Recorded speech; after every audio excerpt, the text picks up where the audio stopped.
All right, I'm going to go ahead and start the recording. Welcome everybody to the college prep courses for CCMR Accountability Deep Dive. We are still admitting some folks in, but we're going to go ahead and get started for you all today. Webinar logistics. This is a recorded session and it will be posted on the Texas Education Agency website. We do ask that you use the chat function. We will be actively working to answer your questions that are submitted or will be addressed at the end of this session. Part of the intent of this is to also collect some really good questions so we can do a future question and answer. Your presenters this morning are Valerie Laundrie, Senior Director of College Career Military Preparation, myself, Crystal Garza, Director of Post-Secondary Preparation Programs, and we have Taffany Nickerson, who's our statewide coordinator for post-secondary success. We're still admitting folks into the room, so I just want to say another welcome. If you're wondering if you're in the right place, we are about to talk about college prep courses for CCMR and taking a little bit of a deeper dive at some of the slides that some of you all on the call might have seen presented by our Commissioner of Education back in May. So today's agenda for our topic is to take a little bit of an overview of college career military readiness and specifically how college prep courses integrate within CCMR. We're going to look a little bit at the CCMR refresh and the timeline of the CCMR approved provider lists, some next steps for this upcoming 25-26 implementation year, and then planning for 26-27 as well. So as I mentioned, for those that were on the call with the commissioner or the superintendent call, and I know there were some education service centers that were invited to that as well. Some of these preliminary slides might be familiar, but we did want to review them in case we did have some participants that weren't able to see that session or those slides at that time. So we're going to go ahead and start with those. We wanted to ground this in college career and military readiness, mostly because this process is meant to pinpoint a list for CCMR accountability specifically. So we wanted to kind of nestle this topic within college readiness and that first indicator in particular, meeting Texas Success Initiative criteria in reading language arts and mathematics. So as you'll see on this slide, to meet this criteria, a graduate must meet these TSIA college readiness standards in both reading language arts and mathematics. It can be demonstrated in a different mix of ways. It can be through the TSIA assessment, SAT, ACT, or specifically as it pertains to this topic, successfully completing and earning credit for a college prep course as defined by the Texas Education Code. We also wanted to highlight the additional language that's now familiar to folks in the accountability space, which is making sure that these courses are designed in alignment between school districts and their partnering institutions of higher education. So again, we took the approach for this college prep course process and evaluation from the lens of accountability. We wanted to go over the timeline prior to the 25-26 school year, as some practitioners on this call might have been participating in 2014 with the House Bill 5 college prep courses being a response to legislative requirements in fall 2014, spanning to 2019 with the student achievement denominator, including college prep courses, 22-23, the agency taking a little bit of a closer look and evaluation at college readiness indicators broadly. So some of those indicators you saw on the previous slide, and how that impacts college enrollment and persistence. To 23-24, when the agency announced an approval process, which we'll speak to and the results of on this call, starting with graduates in the class of 26, and we know that that has since changed. TEA opening that application to providers and subsequently conducting an evaluation based off of performance and faculty review. So all of these timeline pieces have contributed over time to college prep courses growing in participation, as well as the rate of credit that's been received since 2018. So we've definitely seen an 8-time increase in credit, and a 15-time increase in credit for reading language arts. So we've definitely seen an uptake in the adoption of these college prep courses. And we wanted to take a deeper look as an agency of how that impacts CCMR, and how it's impacted through the timeline that we previously discussed. So there are a good number of graduates that are exclusively meeting CCMR through college prep courses, and that's been on the rise consistently since 2018 for both mathematics and reading language arts. So we wanted to continue to talk about the growth, the intentionality to making sure that these courses are fulfilled in successful partnerships and that they're aligned. And there will be a section of this conversation where we talk about proper coding in Teams and what that means for implementation moving forward in the 25-26 school year. But currently, and I think this has always been the standard, we want to make sure that students are successfully completing these courses. There's been partnership and collaboration between school districts, higher ed partners, and that they're completing it in those subject areas and earning TSIA exemptions. We want to make sure, and I think we have with the inclusion of that language from 51.338, to say students should be reported in our student information systems as successfully completing the course if they have met those TSIA exemption requirements that should be clear in partners' MOUs. So from that timeline, the growth, and like I mentioned, we opened a application process. We reviewed evidence for college readiness in alignment with CCMR college readiness indicators.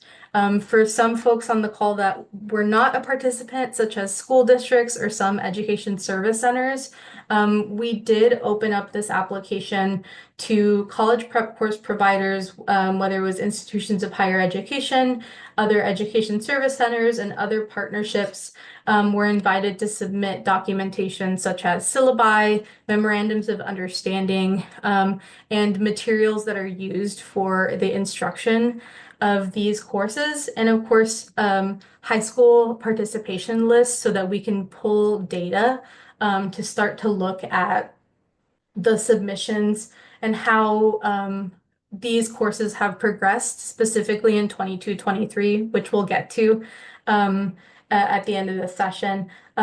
So we asked for submissions. Then we did a data and a faculty review. The agency reviewed all submitted materials. We recruited faculty reviewers to look at the course content and evaluated the class of 22 and 23 first college level course data per applicant in the spring of 2025. We made sure to align with other college readiness measures such as TSIA, ACT, and SAT expectations to ensure that there was kind of a synergy there with that indicator in CCMR.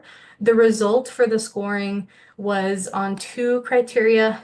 The application provider met 60% or higher for first college level course performance, or 50% or higher for first college level course performance, and at least 20 points in the faculty review. And just want to continue to emphasize that in this evaluation, we wanted to try and reflect the students' outcomes as well as the performance of the providers in the instructional materials. So some of the highlights that came out of this evaluation are that a majority of graduates receiving CCMR credit and enrolling directly with partner institutions were not coded with a TSIA waiver. So as you can see there, 51% for ELAR, 55% for math. What we're trying to say with this slide and what we found was that the number should be much closer to 100% of students, if they are passing that class, should be coded with a TSIA exemption waiver to indicate that there is alignment between a school district and a higher ed partner in terms of expectations for these courses. So we took a step back to really think about are these students earning these waivers? Are they being served without remediation in these first college level courses? Um, and really a call to action to make a better alignment and intention to make sure that these students are receiving these waivers. Taking a little bit of a closer look to how the students actually performed in the courses, most graduates who only met college readiness through college prep courses did not earn a C or better in the first college level course in the same area without remediation. And again, this is really important information to look at because we're not just trying to see where the student is from the high school course that they took, but we want to make sure that this exemption is working for students as well. So as a result of these evaluations, we had 5 English language, arts, and reading providers approved for English, Amarillo College, Brazos Sport College, Hill College, Education Service Center 20, and Education Service Center 1. At this time, we do not have approved college prep course for CCMR courses in mathematics, and we'll talk a little bit about that later in the timeline. But wanted to make sure that if you haven't already seen the list, it's available on our website. And any subsequent lists or information will continue to be posted on our website and through a TAA. So a part of this session was to do a deep dive and look at the results, but also really look at the other uses for college prep courses that are not just CCMR accountability. We know that school districts are still using these courses and will continue to use them for high school graduation requirements, whether it's elective credit, English credit, particularly for foundation high school program or mathematics credit.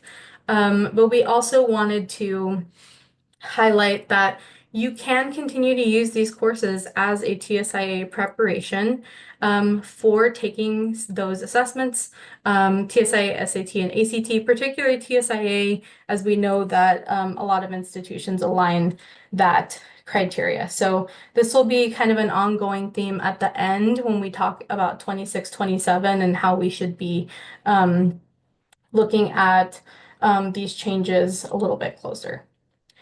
So we talked a little bit about the history of college prep courses, but I wanted to talk also about where we're going from this point. So for the 25-26 school year, the Texas Education Agency has postponed the implementation of a proposed list, and we have slides that go year by year in the next couple of slides. So we'll take a look at that a little bit closer. This is just high level until the 2028 accountability year. We have approved a college prep course for CCMR list for 26-27. That will be the first active year with those providers that you saw. And 27-28 will be the release of that 2028 A through F accountability rating for college prep courses for CCMR. So again, wanted to make sure that folks had a slide and access to that to the administrator addressed. We have postponed the approved list for college prep courses to 2028 accountability. We wanted to be responsive to the public comment received during the A through F accountability rating system manual proposed rules. And so we deferred the use of a list until the 28 accountability year, which is, of course, the 26-27 graduates. So that change should be reflected, but wanted to make sure that folks were aware of how that has evolved, but still wanted to emphasize that we're still talking about 12th grade students. So we're going to start on this slide. This is a high-level picture of the next few years through the 2033 refresh.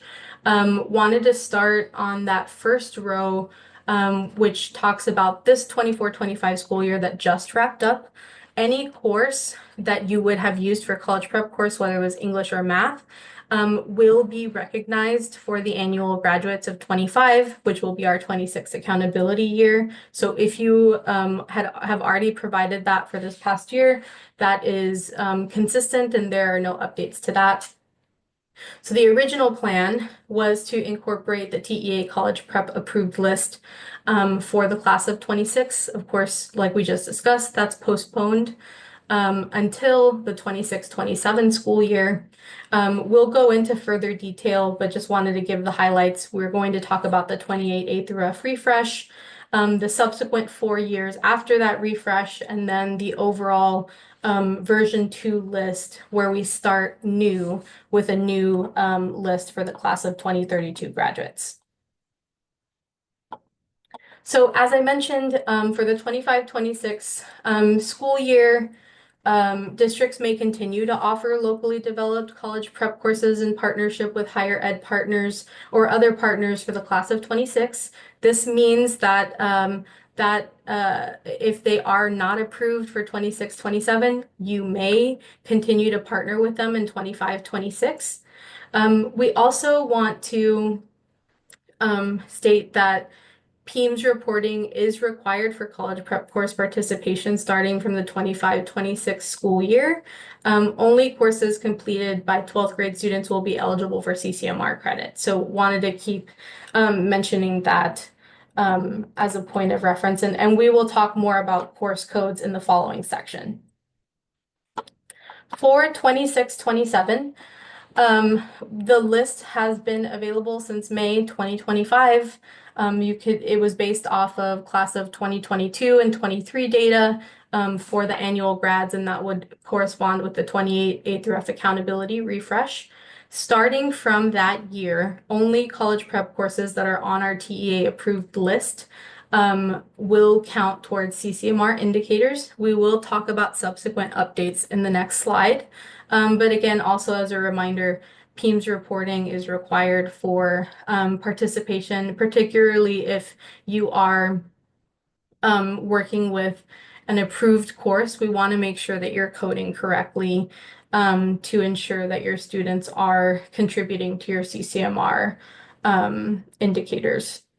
You may continue to work with college prep courses that are not approved for CCMR credit, but of course, if they are not on the list, you will not receive CCMR credit for that, but it will continue to be consistent for high school graduation requirements and TSIA waivers with your partnering institutions. So the subsequent changes, we wanted to make sure to update folks that there will be an additional opportunity for college prep course providers to be added in the summer of 2026 to college prep courses for CCMR list version 1, which means that that will impact the class of 2027, which we just spoke about. The agency will open an application window to consider new college prep courses for inclusion in August. This means that this application will serve dual purposes: to add to the version 1.0 list and to add to the version 1.1 list that corresponds with the class of 2028. We will be releasing the results of this evaluation in the summer of 2026, likely around June, to add new providers to courses to CCMR version 1.0, which means your partners are eligible potentially to apply for consideration for use in the 26-27 school year.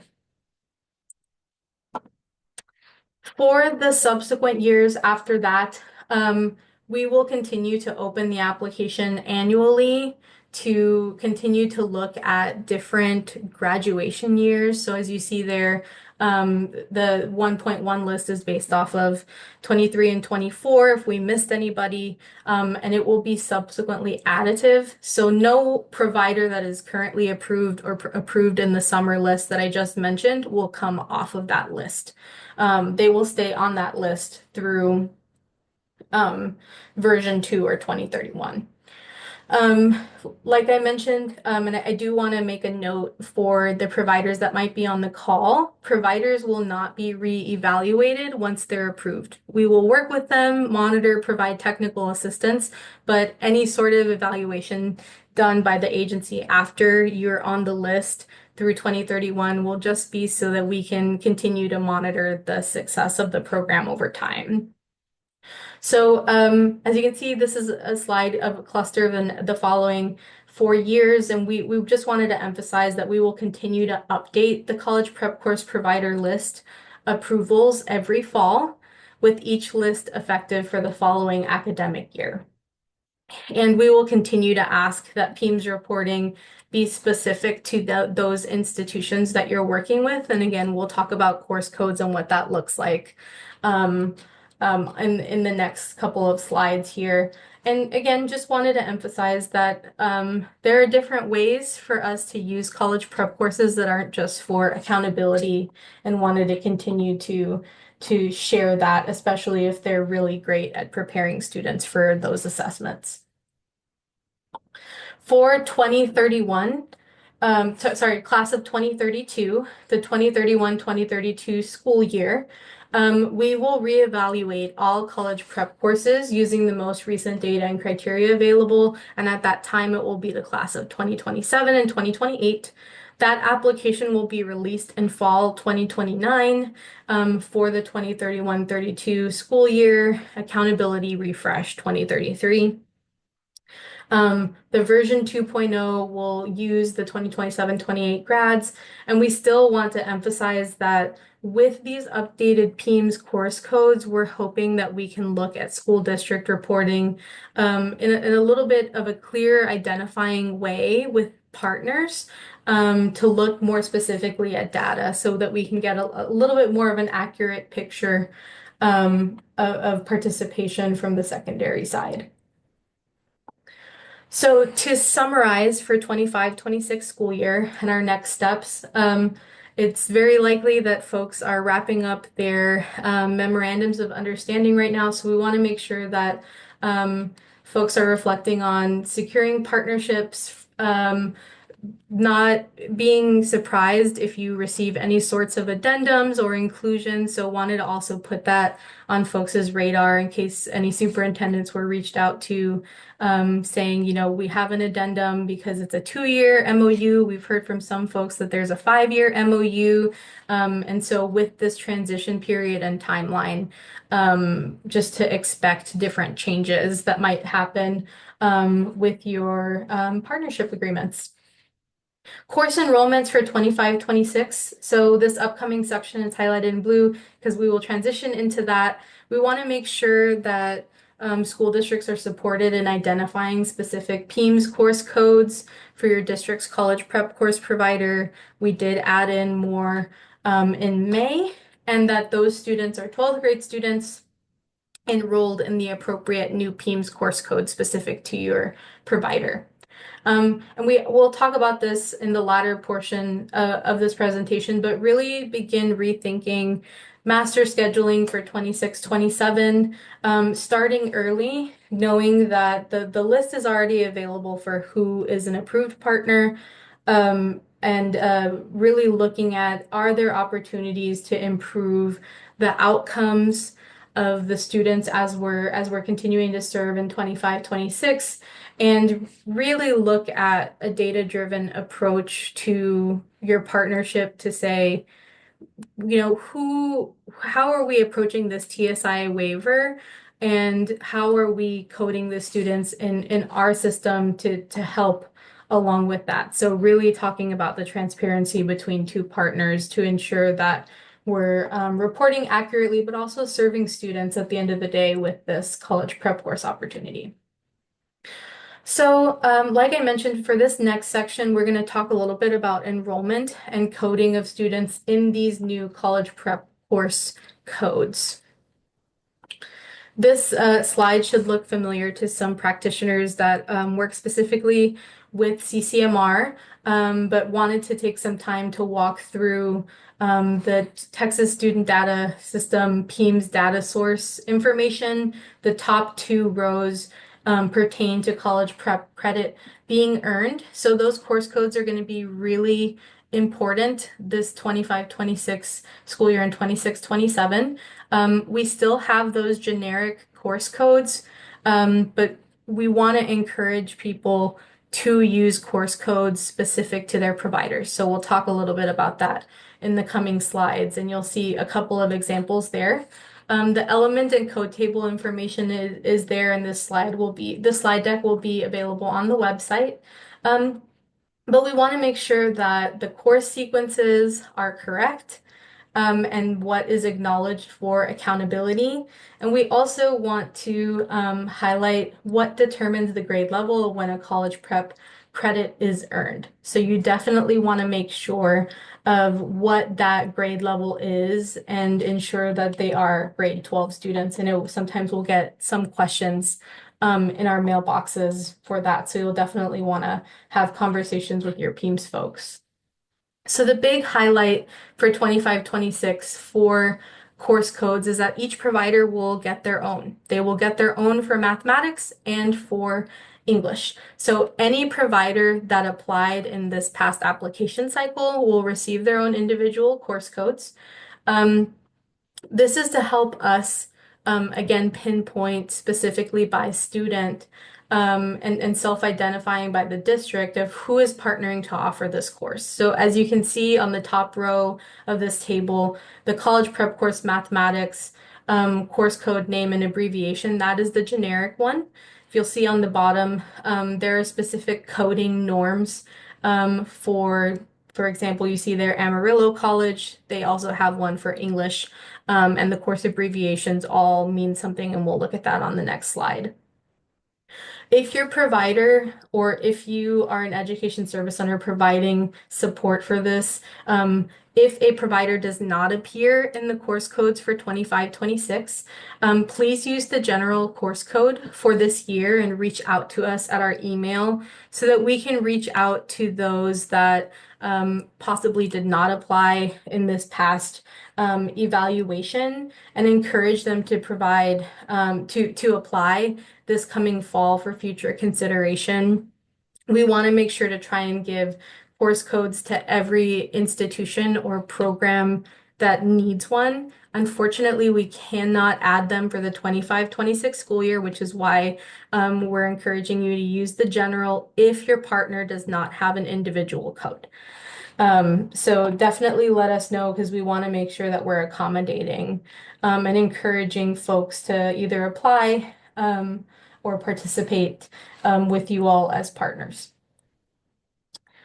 So the next couple of slides are going to have quite a bit of detail for the course code conventions and course abbreviation conventions. On the next couple of slides, there's a little bit of a friendlier view of explanation, but I wanted to highlight that this would be a really great slide to give to any PEAMS coordinators or folks helping with coding in PEAMS correctly for your students.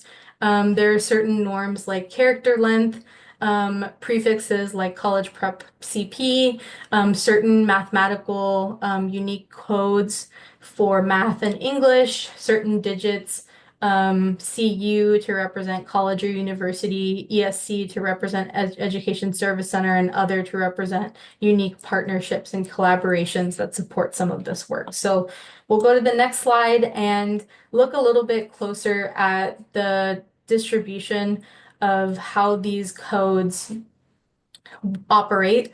So as you'll see there, college prep courses for math and English have traditionally started with a CP. We're continuing that. The course codes have 8 characters in length. For mathematics specifically, the 1112 in the middle of the section indicates to us that this is a mathematics course. And then the final 2 digits are specific to that particular institution. For the course abbreviations, we still carry through that CP stands for college prep course. This helps us identify it a little bit faster. That first M stands for mathematics, and then the final 5 characters provide a unique to the course and its provider breakdown. So Amarillo at the start and CU for college. The same kind of principles apply for our English language arts courses. We'll start with that 8 characters in length. Each course code begins with a CP. English has its own particular middle section to make it stand out. The final 2 digits, again, are unique to that course code. So you'll see there Education Service Center Region 1, specific to that provider. CP for the course abbreviation, college prep courses. The first E indicating English, and then the final 5 characters uniquely identifying the course and its providers. So how can we find these course codes? There was an update to the TSDS website, so that link should take you directly to the 25-26 course codes. Wanted to show a visual in case people needed to find it. It's in the references section at the very top for course codes. As you'll see here at the end, if you can see my mouse, there is a course code change log. That is where it will be reflected that these course codes in particular were added that on that May 22nd date. So I know that that's not a traditional date for posting course codes and changes. So if you or your district or you've heard it as an education service center have run into any problems, I would probably put in a Tim's ticket because I know that for our SIS vendors, they might still need some time to refresh. So wanted to make sure to point that out in case there were any conflicts with some of the course codes as you all work through adding these to your master schedules. And now, as opposed to the 2 courses, the 2 generic courses at the very top, like I said, those still exist. You will encounter 2 courses per each applicant that applied. So Amarillo, Angelina, Colin, ESC1, the list is pretty long now. So we definitely want to make sure that folks are aware of who you all are partnering with, and we have some Q&A slides that are going to follow this one to talk about, maybe you're a really large district and you work with multiple providers, making sure that that campus knows which provider down to what student is using which service. We also wanted to provide the links in the 25-26 TWEDs to the PEAM submission timelines for this upcoming school year, just so that folks are aware, and also the LEA responsibilities that are also available in case there are any updates or you have any new superintendents that might need to refresh on what it means to submit the data for these courses. I did want to share a reminder that there is no CCMR verifier for college prep courses. So we really want to ensure that your 12th grade students are being coded correctly. And that definitely goes back to that one particular slide that outlined the course code, the sequence, the attempt, and the grade. So making sure that we're coding with those indicators specifically. So, like I mentioned, we've received a couple of questions and wanted to put them into this slide deck in case you have intra-district transfer or out-of-district or highly mobile students. If a student transfers from one campus to another within the same district, should the course code remain the same or change? And this really comes down to if your district works with lots of partners, you're really going to want to make sure of what campus they're moving from to the next. So, like I mentioned, if it's a single provider, the high school across all the high school campuses in your district, the same course code should be used to indicate that provider.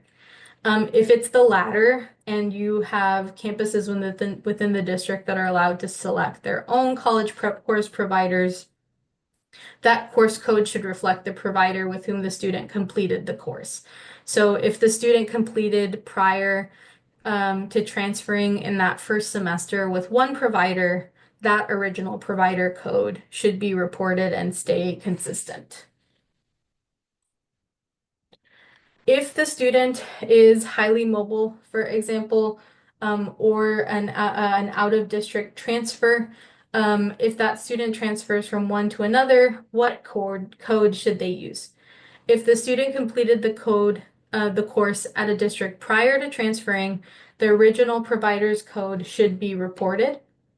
If the student did not complete the course prior to transferring to another district and is transferred to a new district's college prep course, the course code should reflect the new provider's course code if the student completes the new course successfully. So again, really want to be intentional to who is providing these courses, especially when you put it into PEIMS, and in particular in 26-27, when we have an approved college prep course list.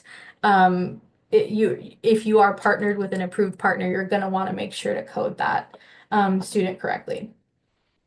So how do we want to plan for college prep course implementation, whether that's with an approved provider or a non-approved provider moving forward?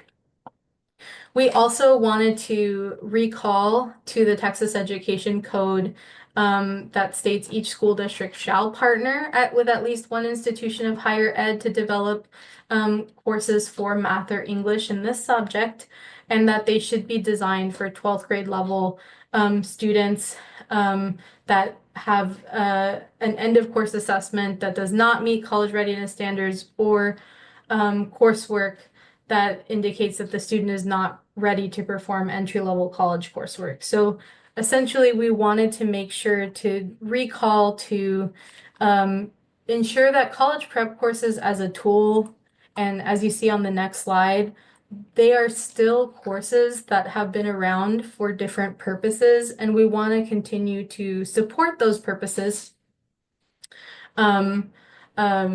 Especially if really good partnerships are happening. So in 26-27 for accountability, if they are an approved provider, you can continue to work with them for the CCMR accountability point in both in reading language arts and if we have approved mathematics providers, high school graduation requirements, and TSIA preparation. On this slide, we wanted to go into a little bit more detail because we know that as MOUs are being developed or as conversations are being had at school districts, we wanted to make sure to provide information that could be relevant or deeper to some of the conversations as you make decisions on how you will move forward with offering college prep courses. So, of course, with accountability, this has been the major topic of this conversation. Graduation requirements.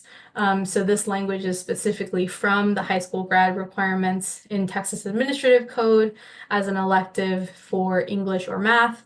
An English credit has a fourth English credit, and to earn an endorsement for students that complete a certain number of mathematics credits in a certain sequence.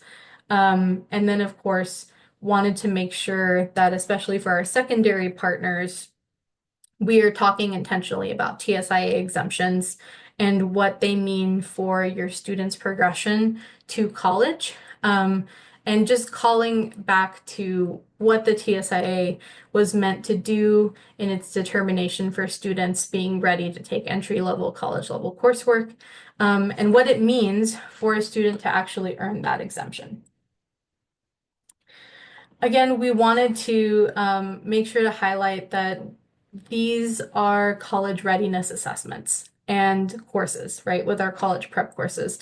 And the whole intention of this evaluation is to make sure that we are in alignment with these other assessments that set the course and par for Texas college readiness in the state. So really thinking about how we're going to continue to offer courses for students, for our master scheduling, and for accountability overall. So not just thinking about inside the box, you know, if you're working with an approved college prep course, English language arts course, and not a math course, like how are we kind of having those conversations at the district level, the campus level, so that folks understand the different distinctions and how the courses can be used, the assessments can be used, etc. We wanted to highlight some key qualities for an effective college prep course partner. Um, and three main themes came up from that: student matriculation, understanding where your students may be going locally or regionally or statewide, really understanding those patterns at your campus and district. TSIA waiver recognition, we can't emphasize enough, and we'll talk a little bit about that data piece on one of the bullets below, and statutory compliance.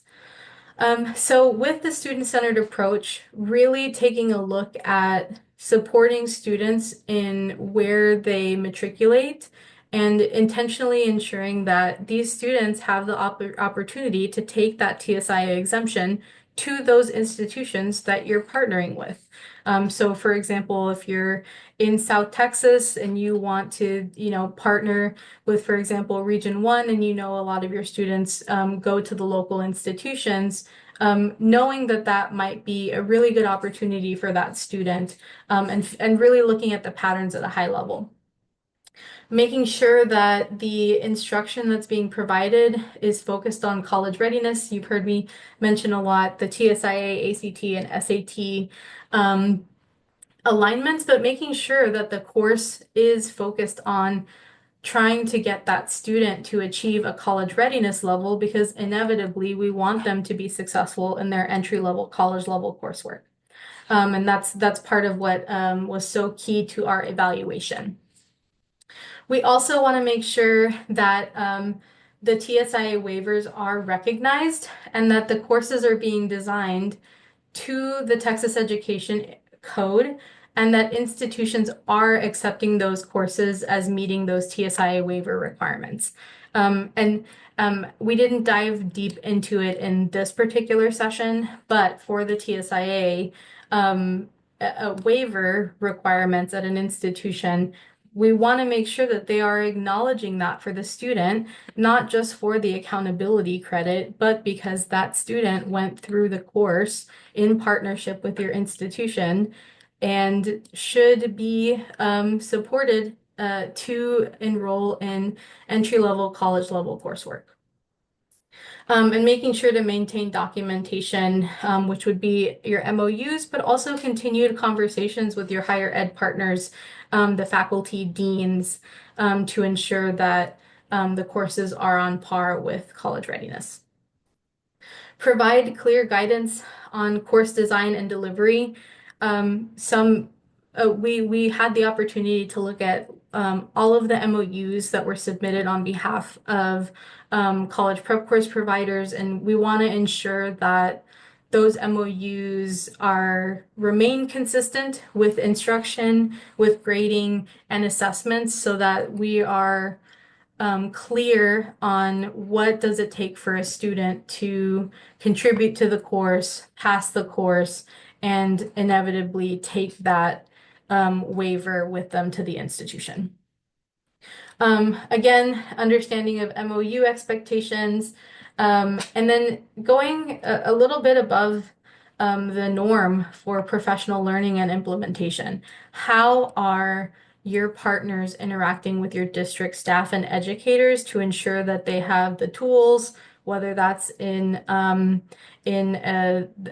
Salesforce environment or a custom-built environment, so that they can educate students at the high school level, training so that they know how to offer the courses, and coaching and overall touch points to deliver the courses successfully, and that teachers feel prepared to provide support to their students. And then lastly, making sure that with data, we're supporting not just the accountability goals, but if you are working with a partner that is approved, they have an awareness of it, and that they know if students are receiving CCMR credit, or they know that if we have a consistent scoring that it's consistent for both the secondary and higher ed partners. So making sure that those things are consistent in your MOUs and in your everyday practice with providers is just going to make this continuously consistent. So we wanted to summarize on for the 26-27 school year, you have two course options in particular. Continue to work with an approved provider. So that would look like partnering with someone on the list for 26-27, and subsequently when we make the update in summer 2026, working with some of those providers, continue to provide the supports to students taking the course, whether that's how they currently exist or enhancements based off of this evaluation, and continue to code those students' performances. Again, consistently, there is no CCMR verifier for college prep courses as a reminder, so we want to make sure to run as many relevant reports as possible to ensure that if you are working with an approved provider, you know that that student is properly coded. If you are working with a provider that's not currently approved for CCMR, you can continue to work with them as an institution, but you have to proceed with the understanding that that student will not garner CCMR credit. Again, they will for high school graduation requirements, and can also be used as a preparation for a college readiness assessment. And I do want to make sure to mention the House Bill 3 reimbursements are still an option for folks to offer for TSIA, ACT, or SAT for an assessment for those for your students, for every student. So this was our first deep dive webinar that we're hosting. We do plan on hosting more technical assistance presentations throughout the year, and we will make sure to take the participants from this call, post on our website for when we will have quarterly special topics where we'll dive a little bit deeper. We know that questions will consistently come in over this coming semester, especially as we ramp up to 26-27. So this was just kind of the introductory dive into the evaluation, the new course codes, and planning for 26-27. Tomorrow we do have a deep dive on the methodology for the evaluation, in particular, the summary of the process, key decision points, and then a review of key metrics and analysis progression. And that link will be in the chat for folks to identify with.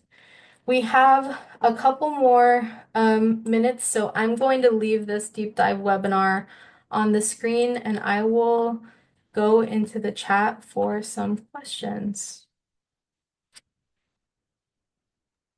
Crystal, do you mind if I jump in for a little bit? Because Absolutely. I think this answers some of the questions. There's been a lot of questions on, we need to separate. Can we go back to the slide where we talk about CCMR, the approval of these courses for CCMR credit?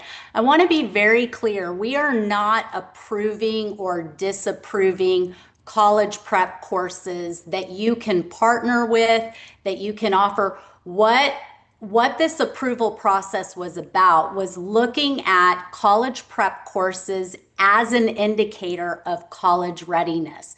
Those other indicators include TSI, SAT, ACT.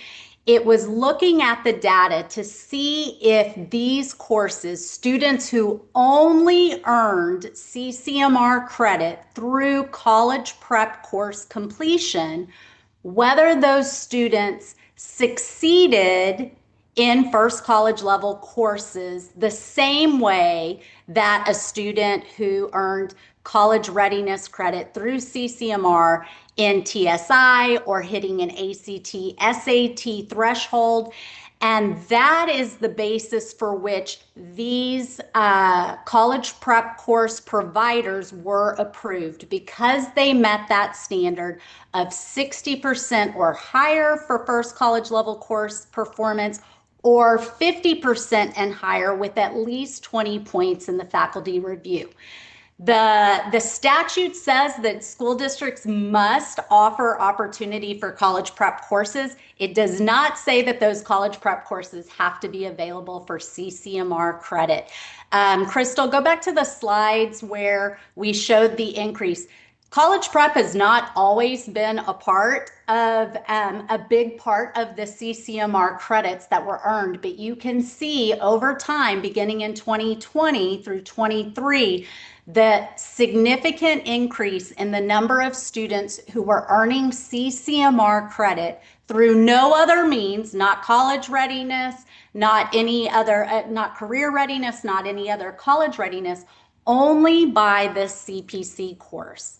And when the data began to be evaluated, we have to look at that and say, are students truly college ready when they complete a college prep course? We saw problems in the fact that over 50% of the students were not granted a waiver with their direct partner institutions when they enrolled the year after graduation. That is a problem. We saw that students were being successful in rates of about 20 to 30% at the state average for those students who met the CCMR indicator through college prep courses only. And so what this is beginning to look at is measuring the success of these courses. We understand that there are many influential factors when students enroll in college in their first college courses, but 60% is the standard that CCMR has based and kind of rooted itself in. And so this becomes an alignment of college prep across all indicators in CCMR. Our hope is that the work that is done this year with providers and in the coming years as we work to align MOUs, to align standards, to ensure that rigorous engagement of students and the assignments that they complete in this course, that brings that level up. But as Crystal mentioned, there are many reasons that you might choose to offer a college prep course that is working for you. Perhaps it is getting students prepared for TSI. Perhaps it is doing a good job of meeting other graduation requirements like an English credit, a fourth English credit.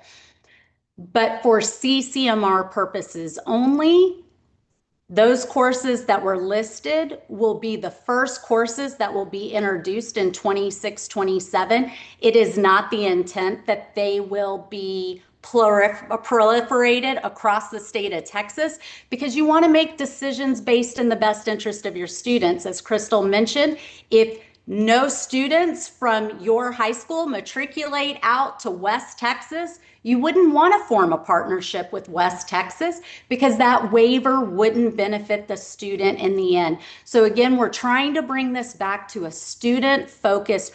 Are we truly preparing students for the task that we're giving them credit for, which in this case would be college readiness? So I just want to make sure that we're all clear on that. All college prep courses, your MOUs with your various partners continue to be valid.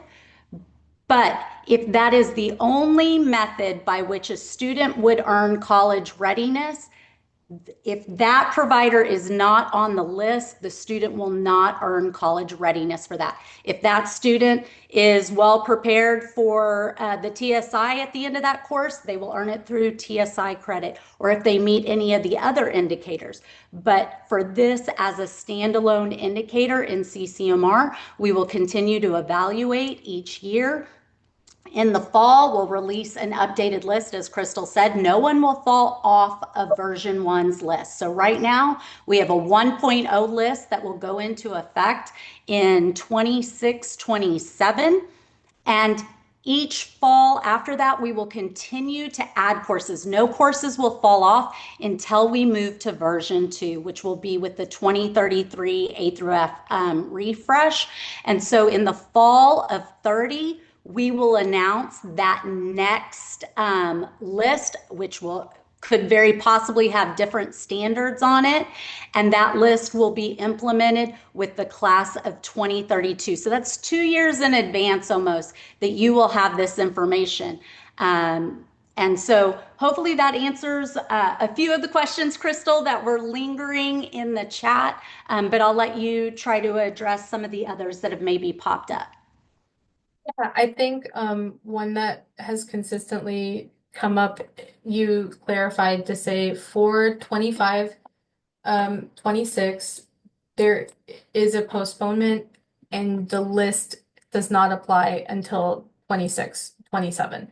So for your English courses, your math courses for next year, and let me go to that list in this slide in particular. Because if there's the biggest takeaway, at least for this immediate year, is that we are postponing that decision until the following year. Um, and then I know there was a couple of questions on the additional listing. And so with the agency's lag in data, summer 26 is the soonest we could add to this list. We use the class of 22 and 23 data, which was the most recent data available to us for the evaluation. And so again, that is the quickest we can add to that particular list. So I know a couple of folks had that. Question. So we are having, we've had a couple of conversations this morning with some college prep course providers that are intending to apply again because they didn't get the math. They achieved the English, but they didn't achieve the math. And so we know that at least almost all of them have confirmed that they will be moving forward to be evaluated on that 2024 data to be included by that summer for the class of 26, 27. Let me go up here further. So there was a question about contact information for providers and just generally knowing who these providers are. And I do want to emphasize what Valerie mentioned about intentionally partnering with a partner that will be of best benefit to your students. So the list is there for folks if they do want to reach out, but we do know that we want providers to particularly focus on their area where they were approved. I think also I saw a question for a sample MOU for reference, and that's definitely something that we can um, emphasize. And then for those folks asking a couple different Texas College Bridge questions in particular, I know we have some representatives on the chat that have been answering those. But like I mentioned, we will absolutely be taking these questions and putting them into an FAQ and intentionally asking our College Bridge partners or any other partner that was named in the chat for some assistance on naming some of those folks. Let me see if there's anything else I can answer just really quickly. I do want to go back and not only plug our deep dives, but also our deep dive for tomorrow. This is a recorded session. It will be posted on the agency's website. These slides will be posted, and we will be sending out notifications for continued conversations and webinars to further assist people making their determinations moving forward. So we want to thank you all for your participation.